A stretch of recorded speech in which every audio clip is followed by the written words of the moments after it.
In today's lesson, we are going to learn about nouns. Well, what are nouns? Nouns are names of person, place, thing, animal, idea, feeling. If you just look around, you are completely surrounded by nouns or names. So whatever is around you that needs a name. Persons, right? You have your mom, your dad, your brother, sister, grandma, teacher. These are the names or nouns of persons. Places. You live in a city, right? Or a town. You live in a country, a continent. These are places. Then we have library is a place, police station is a place, airport is a place, right? Things. If you just look around, there are so many things around you. Right now, you can find so many nouns. You are sitting in a chair, right? Maybe you're using a table. You have a computer before you. Or you're using your laptop. You have lights, you have fan, you have a pen, a marker, a board, so many things, right? Those are things. Animals. We have wild animals, we have domestic animals. Each and every animal has a name, right? Then ideas. Now this is a little complicated. Some things we cannot see, those we can just feel. Honesty, hunger, thirst, pain. Nobody has seen these things, right? Then feelings like love, friendship, brotherhood. We have not seen these things. We can just feel them. So these are the names of ideas and feelings. Now these 6 types of nouns themselves fall into 2 categories. First is concrete nouns. All the things that we can see with our eyes, touch with our hands, those are called concrete nouns. On the other hand, all the things that we cannot see or touch, we can just feel, those are abstract nouns. So ideas, any ideas or any feelings that we have, they fall in the category of abstract nouns. Now let's move to the other categories of nouns. Common noun, proper noun. Well, common nouns are the general names of things, like woman. It can be anyone, right? Any female person is a woman. On the other hand, if we say Sheila, it means a name particularly given to a person. That is his or her proper name. So just to elaborate it more, city, right? There are so many cities in one country or in one state. But if I say Ludhiana, it means I am talking about a particular city. So street can be any street. But if I say Legends Drive, it means I'm talking about a particular street. Country, common name. It can be any country. But if I talk about India, if I say India, it means I am talking about a particular country.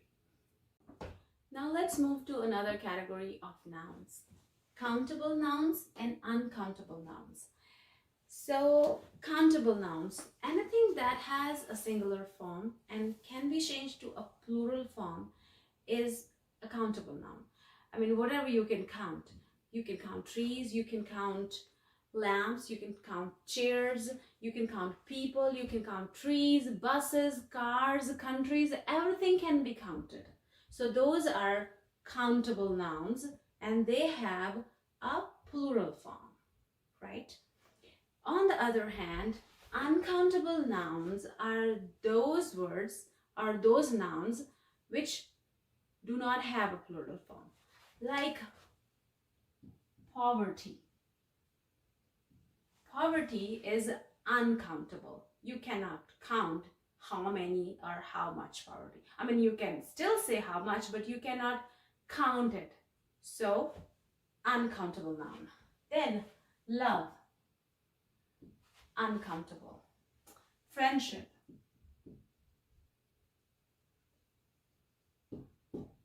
Uncountable. Honesty. Uncountable. So all these things which have no plural form, which cannot be counted, come in the category of uncountable nouns. Collective nouns.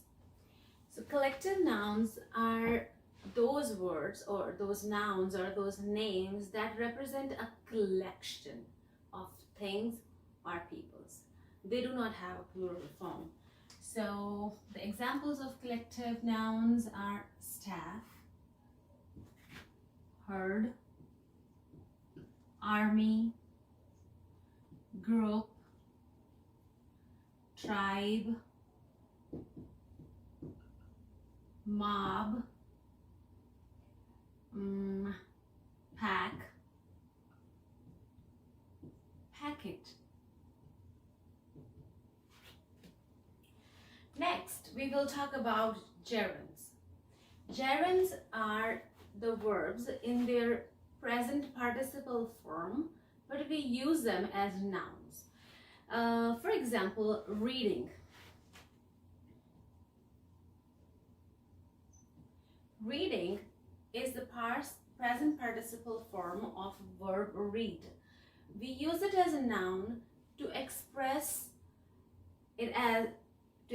this activity as the name of a hobby or a habit. Reading, I like reading. Reading is my favorite pastime. He loves reading. And there are so many other verbs like these. Reading, listening to music, gardening. So basically, gerund is using any verb in its present participle form to express that activity as your hobby or your habit. It can be anything. I mean, reading, gardening, listening, playing. I like playing. Playing is my hobby. Now let's talk about plural forms. As we all know that all the names, let's talk about names. They can be singular and then they are plural. I mean, they can be one person and then there can be many persons. Things can be one or many, right? Places can be one and then many. So all the nouns have their plural forms. They change from one to many, one to more than one. So plural forms. And I think we all know that we can make plural forms by adding s, by adding es, by adding ies, sometimes when we omit y and add ies. Some nouns have irregular plural forms. For example, children, We didn't add S or ES, we added REN. Women, men. So we changed A into E. Feet, the plural form of foot.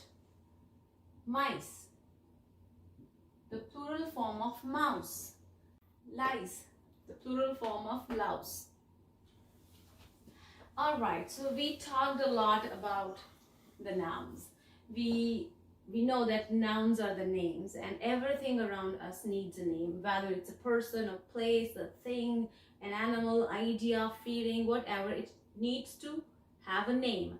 So names can be concrete, they can be abstract, they can be common names, they can be proper names, particular names. Then there are countable nouns or countable names, non-countable, uncountable nouns, collective nouns. Then we have gerunds. Now let's talk about functions of noun. So now let's talk about what is the relationship of a noun with the sentence. So what is the place of a noun in a sentence? Noun can be the subject of a sentence. So let's take any noun. Reading is my hobby. Gardening is a healthy activity. My mom is a teacher. Noun can be the subject of a sentence. Noun is the object of a sentence. Now we have some transitional verbs. Verbs are of two types, transitional verbs and non-transitional verbs. So for transitional verbs, we need an object. The verb is done on something. So in that case, we need an object, and that object is also a noun. So I believe in brotherhood. I love gardening.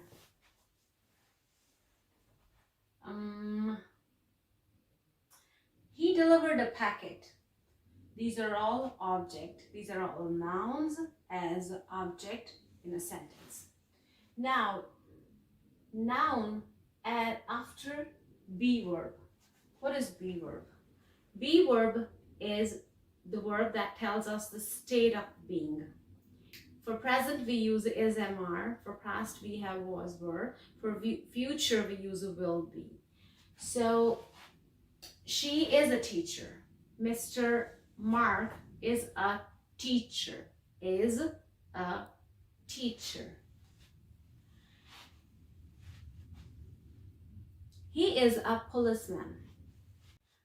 Honesty is the best policy. Africa is a continent. So these are the examples where we have a noun after the be verb. Now let's talk about noun after preposition. Steve is from Chicago. The school is in the city. Mr. Clark is on the phone. The chair is behind the table.